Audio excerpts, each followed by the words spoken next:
লক্ষ্য করুন ভালো করে, আমি কিন্তু টাচে হাত রাখিনি, কিন্তু নিজে নিজে টাচ কাজ করতেছে। এরকম সমস্যা আমাদের কাছে আসতেই পারে, আর এরকম সমস্যাগুলো সমাধান করা যায় কি না সেটাই আজকে আপনাদেরকে দেখানোর চেষ্টা করব। হ্যালো ফ্রেন্ডস, আসসালামু আলাইকুম। আশা করি সকলে ভালো আছেন। আমার হাতে যে মোবাইলটি দেখতে পাচ্ছেন, এই মোবাইলটার সমস্যা হচ্ছে মোবাইলের টাচের কিছুটা অংশ কাজ করে না। আমি আপনাদেরকে দেখতে পাচ্ছেন কলিং অপশনে যাওয়ার জন্য চেষ্টা করছি, কিন্তু যাচ্ছে না। মেসেজ টাইপ করে আপনাদেরকে দেখানোর চেষ্টা করব। আমি চলে আসলাম মেসেজ অপশনে। আসার পর আমি 1 থেকে 0 পর্যন্ত চাপতে গেলে লক্ষ্য করেন 6 পর্যন্ত উঠেছে, তারপরে আর কাজ করছে না। অর্থাৎ টাচের ডান পাশের অংশটা কাজ করছে না, বাম পাশের অংশটা কাজ করছে। এই মোবাইলটার কাস্টমারের ভাষ্য মতে এই মোবাইলটার টাচ এলসিডি লাগানো হয়েছে কিছুদিন হলো, 15 থেকে 20 দিন হয়েছে লাগিয়েছে।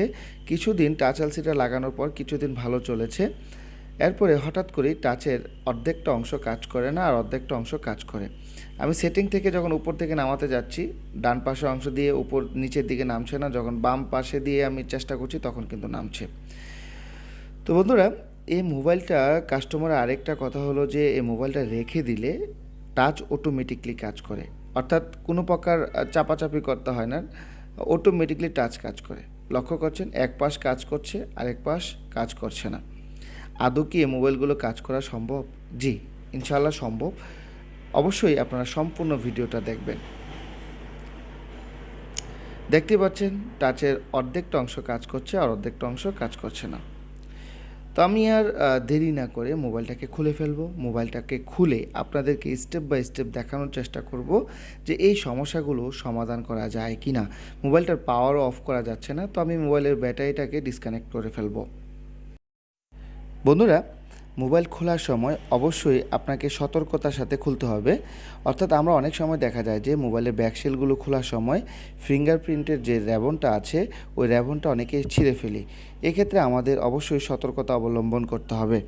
বন্ধুরা, আমরা দেখেছি টাচের কিছুটা অংশ কাজ করে, কিছুটা অংশ কাজ করে না, কিন্তু কাস্টমারের কথা হলো টাচটা কিন্তু অটোমেটিকলিও কাজ করে, অর্থাৎ রেখে দিলে নিজে নিজে টাচটা কাজ করতে থাকে।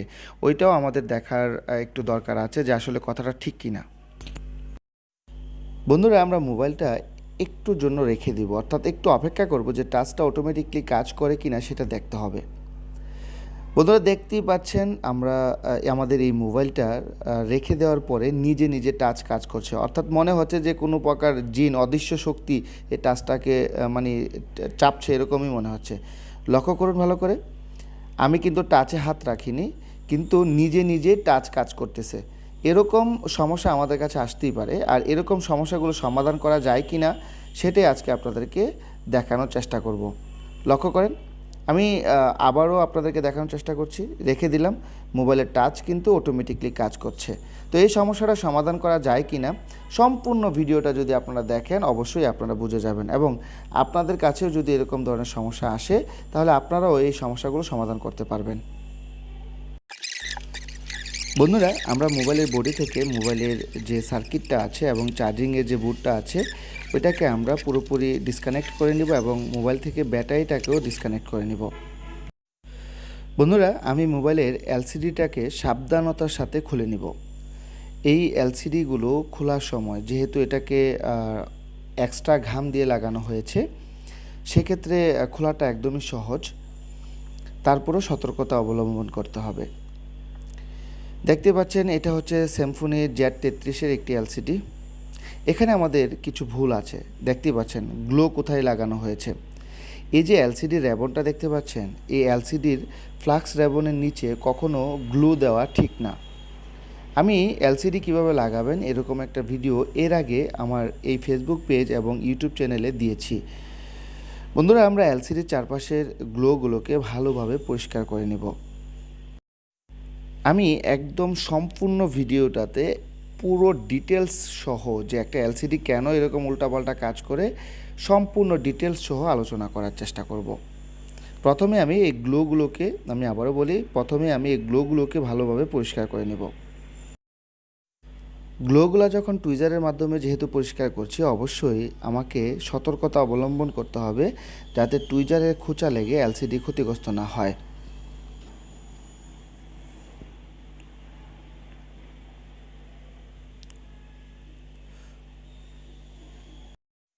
গ্লোগুলো মোটামুটি আমরা পরিষ্কার করে নিয়েছি। এখন ব্রাশের মাধ্যমে ভালোভাবে পরিষ্কার করে নিব, যাতে কোনো প্রকার গ্লো অতিরিক্ত লেগে না থাকে। বন্ধুরা, গ্লোগুলো পরিষ্কার করার কারণটা কি? আমরা এই এলসিডিটাকে ভালোভাবে আবার ফিটিং করব। এখন যদি গ্লোগুলো লেগে থাকে সেক্ষেত্রে কি হতে পারে, টাচ এলসিডিটা যখন লাগাবো তখন ফিটিং ঠিকঠাক মতো হবে না, একদিক দিয়ে উঁচা থাকবে আর একদিক দিয়ে নিচা থাকবে। আর এরকমটা হলেই কিন্তু টাচ উল্টাপাল্টা কাজ করার সম্ভাবনা থাকে। এখানে একটু লক্ষ্য করেন, এই যে এলসিডির ফ্লাক্স র্যাবনের মধ্যে যে একটা স্টিকার দেখতে পাচ্ছেন, এখানে কিন্তু গ্লো আছে। এটা যখন আমরা এলসিডিতে কানেকশন করব তখন কিন্তু এখানে একটা এক্সট্রা গ্রাউন্ড পায়, এলসিডিটা এক্সট্রা একটা গ্রাউন্ড পায়। এখানে এই স্টিকারগুলো কিন্তু ওঠানো হয় নাই, যার কারণে এলসিডিগুলো লাগালেও কিন্তু এরকম ধরনের টাচ উল্টাপাল্টা কাজ করা এবং এলসিডির মধ্যে র্যাক চলে আসার সম্ভাবনা থাকে। আমরা এলসিডির যে ফ্লাক্স র্যাবনটা আছে, এই র্যাবনের মধ্যে যে কম্পোনেন্টগুলো আছে ওই কম্পোনেন্টগুলোকে ভালোভাবে পরিষ্কার করে নেব। এবং আপনি চাইলে যদি মনে হয় যে এটা ওয়াটার ড্যামেজ আছে বা ময়লা আছে, কার্বন আছে, সেক্ষেত্রে চাইলে আপনি নর্মাল পেস্ট দিয়ে প্রত্যেকটা কম্পোনেন্টকে রিসোল্ডারিং করে দিতে পারেন তাতালের মাধ্যমে। অবশ্যই এখানে একটা বিষয় আপনাকে খেয়াল রাখতে হবে, যখন আপনি তাতাল দিয়ে এই কম্পোনেন্টগুলোকে রিসোল্ডারিং করবেন তখন অবশ্যই তাতালের হিটটাকে কমিয়ে রাখতে হবে। যদি আপনার আপনি যে তাতালটা ব্যবহার করেন ওই তাতালটা যদি রেগুলেটরের মাধ্যমে হিটটাকে কমাতে পারেন, তাহলে আপনি তাতালের হিটটা রাখবেন 320 থেকে 350-র মধ্যে। কারণ অতিরিক্ত হিট হলে, এটা যেহেতু একটা র্যাবনের মধ্যে কম্পোনেন্টগুলো বসানো হয়েছে, সেক্ষেত্রে এই র্যাবনটা ক্ষতিগ্রস্ত হয়ে যাওয়ার সম্ভাবনা থাকে। এজন্য তাতালের হিটটাও আপনাকে একটু কমিয়ে নিতে হবে। কম্পোনেন্টগুলো রিসোল্ডারিং হয়ে গেছে। এখন আমরা ব্রাশ দিয়ে ভালোভাবে পরিষ্কার করে এই যে থিনারটা ব্যবহার করলাম ক্লিন করার জন্য, এই থিনারটাকেও আমাদের পরিষ্কার করে দিতে হবে। কেননা এই থিনারও যদি এলসিডির মধ্যে লেগে থাকে সেক্ষেত্রেও কিন্তু বিভিন্ন কম্পোনেন্ট শর্ট হয়ে যাওয়ার সম্ভাবনা থাকে। বন্ধুরা, মোবাইল রিপেয়ারের সময় অবশ্যই আপনাকে প্রত্যেকটা মানে একদম ক্ষুদ্র থেকে ক্ষুদ্র জিনিস আপনাকে ভালো করে লক্ষ্য করতে হবে, তাহলেই আপনি দেখবেন যে কাজ করে সফল হচ্ছেন। আমি কম্পোনেন্টগুলোর উপরে অবশ্যই হিটসিং পেপার ব্যবহার করব। এখানে হিটসিং পেপার ব্যবহার করা অত্যন্তই জরুরি। যদি হিটসিং পেপার ব্যবহার না করি সেক্ষেত্রে দেখা গেল যে এই কম্পোনেন্টগুলো মোবাইল সার্কিটের, যখন আমি মোবাইলের বডিতে এই এলসিডিটাকে ফিটিং করব, এই কম্পোনেন্টগুলো বডিতে লেগে শর্টিং হয়ে যাওয়ার সম্ভাবনা থাকে। আমরা র্যাবনে থাকা যে স্টিকারগুলো আছে ওই স্টিকারগুলোও আমরা রিমুভ করে দিলাম। বন্ধুরা, অনেকেই এই র্যাবন থেকে স্টিকারগুলো উঠাতে চান না, এটা একদমই ভুল। আমি যেহেতু স্টিকারও উঠিয়ে নিলাম, কম্পোনেন্টগুলো রিসোল্ডারিং করে নিলাম এবং এখানে এলসিডিটাও ভালোভাবে পরিষ্কার করে নিলাম, এখন আমি মোবাইলটাকে ফিটিং করে দেখব যে আমাদের মোবাইলে যে টাচ যে উল্টাপাল্টা কাজ করতো এবং টাচের একটা অংশ কাজ করতো না, এখন মোটামুটি আমাদের টাচটা কাজ করে কিনা বা টাচ উল্টাপাল্টা কাজ করে কিনা, এই বিষয়গুলো আমাকে ভালো করে মোবাইলটা চালু করে খেয়াল করতে হবে। যদি ঠিকঠাক হয় তাহলে ভালো কথা, আর যদি না হয় সেক্ষেত্রে আমাদের মোবাইলে এই যে টাচ এলসিডিটা আছে এটা পুনরায় চেঞ্জ করতে হবে। কারণ এটা টাচ এলসিডি একসাথে গ্লাস সিস্টেম, অর্থাৎ টাচটা গ্লাস সিস্টেম। যদি এটা এক্সট্রা টাচ হতো তাহলে এটা আমরা টাচ সেপারেটরের মাধ্যমে অনলি টাচটাকে চেঞ্জ করে দিতে পারতাম।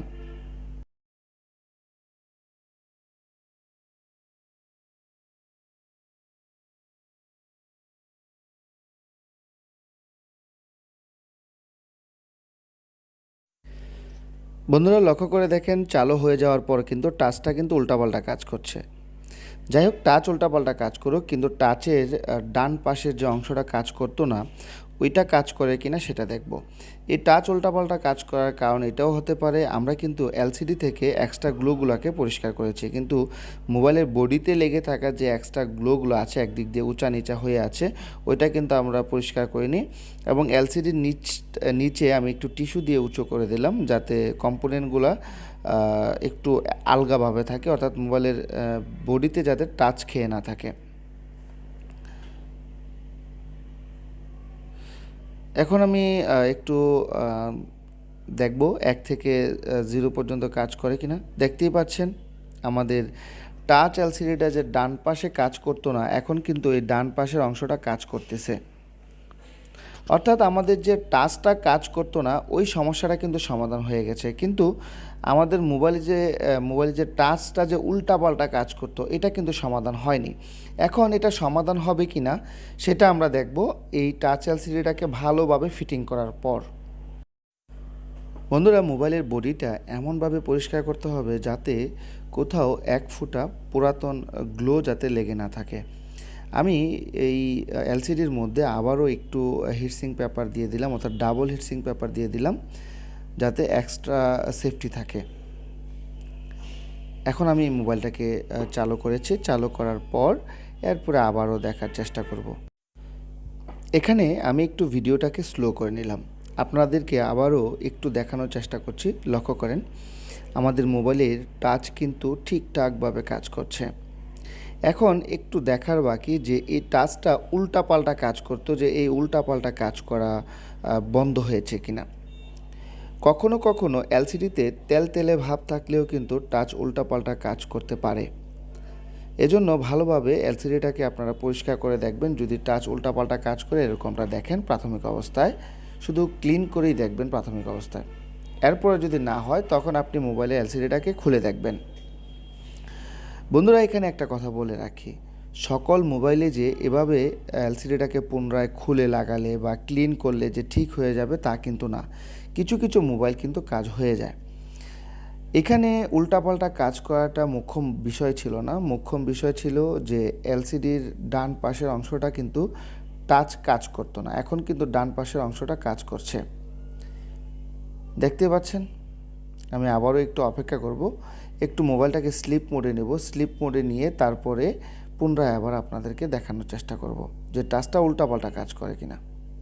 টাচ কিন্তু আমার সম্পূর্ণভাবে কাজ করছে, একটু অপেক্ষা করি। দেখতে পাচ্ছেন এখন কিন্তু টাচ উল্টাপাল্টা কাজ করছে না। ফ্রেন্ডস, আমি আবারও আপনাদেরকে বলি, সকল মোবাইলের যে এরকম টাচ উল্টাপাল্টা কাজ করলে এভাবে আমি যেভাবে কাজ করেছি এভাবে কাজ করলেই যে আপনার মোবাইলের সমস্যার সমাধান হয়ে যাবে তা কিন্তু না। কিছু কিছু মোবাইলের হতে পারে, আবার বেশিরভাগ ক্ষেত্রে টাচ পরিবর্তন করা লাগে বা টাচ এলসিডি পরিবর্তন করা লাগে। কিন্তু কথা হলো, যদি আপনি কোনো মোবাইলে টাচ এলসিডি পরিবর্তন করেন আর পরিবর্তন করার কিছুদিনের মধ্যেই টাচ এরকম উল্টাপাল্টা কাজ করে, তখন আমাদের বুঝে নিতে হবে হয়তোবা টাচ এলসিডিটা ঠিকভাবে লাগানো হয়নি। সবসময় যে এরকম হবে তা কিন্তু না। তো মোবাইলটা অনেকক্ষণ স্লিপ মোডে ছিল, আমি আবারও আপনাদেরকে দেখাবো। ফ্রেন্ডস, শেষের দিকে আমি একটা রিকোয়েস্ট আপনাদের কাছে করব, সেটা হচ্ছে যারা আমার এই মোবাইল রিপেয়ার হসপিটাল বিডির ফেসবুক পেজ এবং ইউটিউব চ্যানেল থেকে ভিডিওগুলো দেখে থাকেন, আর আমার এই ইউটিউব চ্যানেল এবং ফেসবুক পেজের ভিডিওগুলো যদি আপনাদের ভালো লেগে থাকে, অবশ্যই আমাদের ফেসবুক পেজটা ফলো করে দিবেন। এবং যদি আপনি ইউটিউব চ্যানেল দেখে থাকেন তাহলে অবশ্যই আমাদের ইউটিউব চ্যানেলটা সাবস্ক্রাইব করে দেবেন। বন্ধুরা, প্রতিনিয়তই চেষ্টা করব যাতে এরকম ধরনের ভিডিও আপনাদের সামনে আরও বেশি বেশি উপস্থাপন করা যায়।